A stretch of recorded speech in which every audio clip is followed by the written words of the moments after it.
Hello and welcome back with another TREKKERPRISE character data file. Before we jump in, you probably noticed my background is changed. Well, this is actually fabulous because I happen to move from one room to another in the same house. This is a much bigger room, it gives me more space to actually do creative projects and working on videos as well.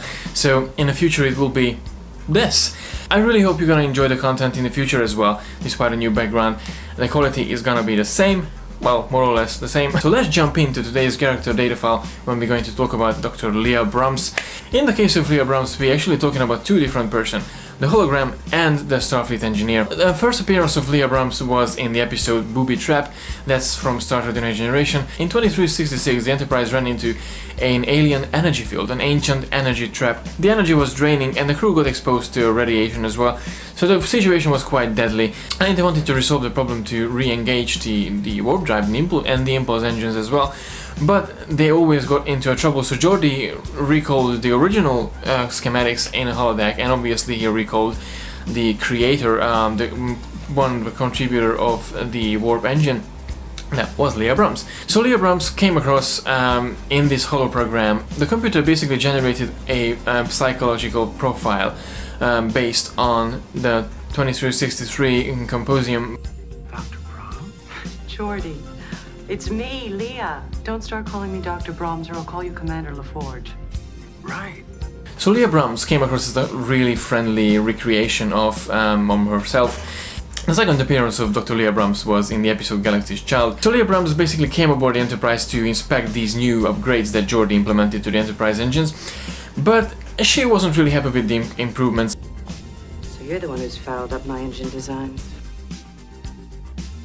And she started to badger Geordi about the whole upgrades, and she didn't really appreciate the upgrades that Geordi did. And she felt personally she was invaded by these upgrades because the Enterprise engines was something that she was proud of as well. And Geordi violated her work, so she came across really harsh with Geordi. She wanted to give a chance to Geordi to prove himself and his upgrades. So she went to the holodeck and she actually recalled the program that Geordi created to solve the problem before a year ago. And she found herself as a hologram. I swear. I'm outraged by this. I have been invaded, violated. How dare you use me like this? She was really upset about the fact that Geordi created a hologram to her image. Obviously Geordi denied the fact that they had anything going on further. Obviously LaForge and Brahms, they got past this point and they became, let's say, friends. Well, I guess I'm just glad that I got the opportunity to get to know you. The real you.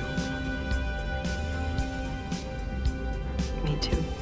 It turned out Brahms was already married, but that was something that was missing from the computers from the previous appearance. So Geordi was kind of putting up hopes to Leah Brahms, and maybe the real Leah Brahms will be the same as the holographic Leah Brahms, but the reality wasn't really the same as the holocreation. In terms of the character, she appeared twice in the course of the Next Generation. Obviously in a non-canonic way, she was around and about in some of the novels. Although just a behind-the-scene fact, in Star Trek Nemesis, she is supposed to appear as well next to Geordi.